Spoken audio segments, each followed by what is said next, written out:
What's up guys, and welcome back to WBC Builds. So it's probably already too late in the year to say this already, but new year, new world. That's correct. We have a new world on the server now, and you've probably already heard about all of this if you've been in our Discord or on YouTube here, but I thought I might as well make a quick little video about it to explain a bit more of the methodology behind what we've done, why we've changed the server, and also just what you can expect from here in the future.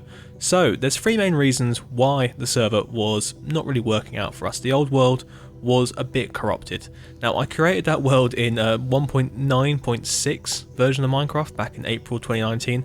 That was already an old version then. I don't know why I created it in that version. I think it was the really large biomes you could do with that one. There was some reason behind it. Anyway, I played on that as a single player world for about 6 months, and I took it onto the server, and it never really formed the chunks properly because it went from being 1.9.6 to 1.14, and there was some real corruption issues with it. And that got even worse when we took it up to 1.16, and chunks barely even loaded, and it became a real problem. Now, the second reason for all of this as well is the world became too cramped. Now, a lot of you probably never seen the dynamic map we used to have on here.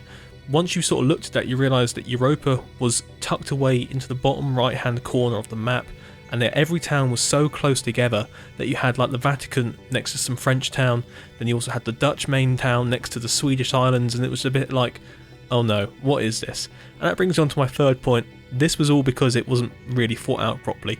There was no real planning behind any other countries on here apart from Whiteberg. So when people started joining, I started just shoving them in the corner, and everyone was like, oh, but there isn't much room down here. I'm like, yeah, it's fine. You go start your town down there. You'll be perfectly fine down there. They were not perfectly fine. And it became quite a mess, to be honest, and everyone wasn't really that happy with it. So the idea of starting a new world had been toyed with a few times, but it wasn't really until the server kept crashing constantly. Day in, day out, it would crash on me, maybe 3 or 4 times, and what was actually causing it was people warping about or TPing around, and it was kind of like, wow, if we can't do this, how are we going to build this world? So it did get to a point last week, which was the 14th of January, where we finally decided that after the building team had unanimously voted yes, that it was time to go ahead and find a new seed for a new world. So now we got onto the part of the video where I explain how we went about actually finding the seed, how we went about sort of planning the world out after that, and just sort of what happens now.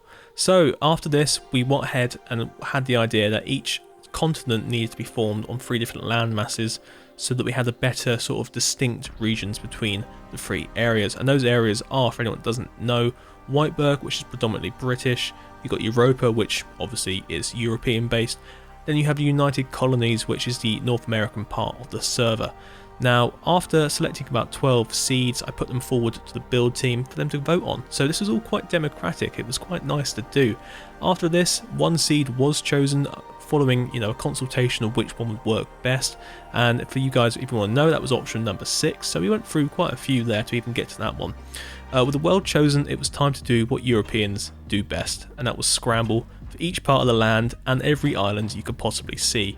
Yeah, so it was onto a group call on Discord after that to finally discuss how we would carve up this world, who would have which continent, what would go ahead.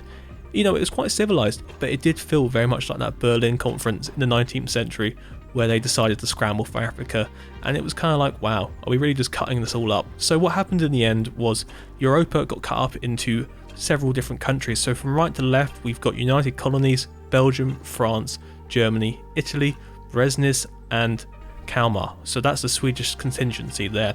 And above Kalmar was the area known as United Colonies. Now over on to the centre of the screen, we have the little island nation of White Sea Island, which contains the towns of Portmore and Highbury. This is actually like a principality owned by Whiteberg. Bit complicated. I think it's a bit like England and Wales, both inside United Kingdom type thing. And then over into the northwest, we have Whiteberg, which is my area. So of course, I took a very large chunk of this and named it Wolverhamptonshire, which is obviously going to be where my main towns are going to be sitting on there. I wanted to stylise this area into the south coast of Britain, so I've gone for the ideas of adding the towns of Plymouth, Bournemouth and Lymington to here. They'll be known in our world as Sutton, Westbourne and Wolverhampton. Now the rest of the landmass, which isn't part of this Wolverhamptonshire, will be given to the other builders to use as they wish, who are MS Builds, Kazakh, Lord Goblin and Hology. Now they're going to start up their own counties here and obviously fill them with towns and cities around it. Now there is going to be one main sort of community area, and that is the town of Whiteburg itself, which will sit in its own metropolitan district, sort of on an island in between areas. Anyway, this is my thinking behind it all. So now with the seed chosen, it was time to actually go ahead and get this world started up. So in order to make the world, I didn't really know how to go ahead with this. So I downloaded a plugin called World Border, which allowed me to expand the world from spawn and load all the chunks up to the extremities of the map. You can set it to like a circle or a square, so I had it as a circle, and the world itself had a radius of 12,000 blocks. So across the center and across the top to top bottom, it is 24,000 blocks either way. It's huge. Now the old map we had was actually 15,000 blocks radius. So it was even bigger, it was 30,000 blocks across, and this also was causing us issues because it was just too big and there wasn't enough RAM on the server to run it. So in order to do this, I had to leave my PC running for like 12 hours straight to actually get the code to run through properly, and I finally had, by the end of Saturday night, a working world that was ready to be taken apart in World Painter and turned into the map we really wanted to start working on. So World Painter, if you haven't really tried it out yourselves, it's a really good program for just actually creating maps and worlds that you really want to use yourself. But anyway, my main goal here was to set the world all to one biome, which is plains, and also just cover it all in grass and make sure that everything was sort of just taken down to one level. So I've tried to keep it all at around 68 blocks above bedrock, which is kind of a good level because it's higher than sea level. Sea level's around 62. So you've got some places to move and work with to build some riverbanks and some cliffs and that. This is kind of the thought process I went through when I was doing it. Now for me, I wanted to start forming some rivers and some sort of islands and that, and plains and areas of Whiteburg. So I didn't have to do it in game, because doing it now gave me the opportunity to really form what I wanted to do in my mind for the future. But also not just that, it allowed me to put the rivers in, which would be the boundaries for all the other counties of Whiteburg. So going from left to right here, we've got Barthampton, Linfordshire, Avonshire, the Whiteburg metropolitan area, and Plumsgate, which is MS Build's county from south. At this point, it was really starting to feel like a real world, so I was getting quite excited, and I started planning out an entire rail network for Walthamptonshire, which is my county. And at this point, I sat back and went, oh yeah, I guess lockdown has been quite hard on all of us, that I've managed to draw out an entire rail network for a fictional country. That has actually made me quite happy, but still it's something I love doing, and I think once we get it into the world, it's going to look really good and have that nice realistic approach to it. For the record, I'd like to say that I've actually planned this entire world around where the Lymington River goes, because I want to start a new series with Walthampton. Walthampton, as you probably well know, is now dead, left to sort of burn and rot over in the old world. That's a horrible way to describe something I worked for nearly 2 years on. But yeah, I haven't actually decided to bring anything really over from it. I want to start it all over again. I want to start it in a bit more of a realistic approach now. I want to base it really on the 1907 OS map from Lymington at the time. It's quite a small town then, but it has a lot of features and history and stuff that I really want to start building into the game, and just to show you guys what this place looked like 120 years ago. So it's going to be called Let's Build Walthampton Season 2.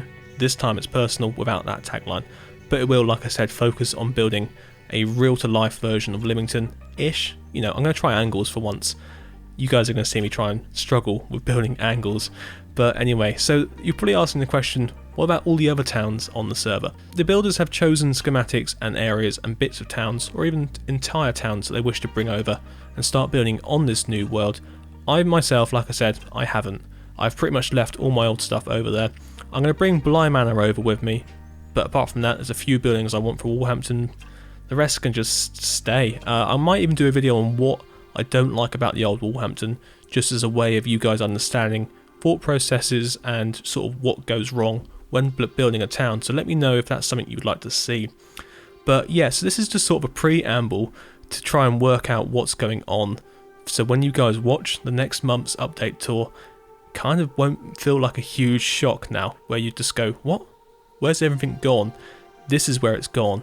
It's died. It suddenly just stopped working, disappeared, and is no longer that. No, I still have the old world. I can go back whenever I want and grab stuff, which I already have had to do. But still. So guys, with that all being said, thank you all for watching this very rambly video. I hope you found it interesting to learn a bit more about what goes on behind the scenes here, and some highly requested server lore. Now anyway guys, thank you all for watching, and I'll see you next time.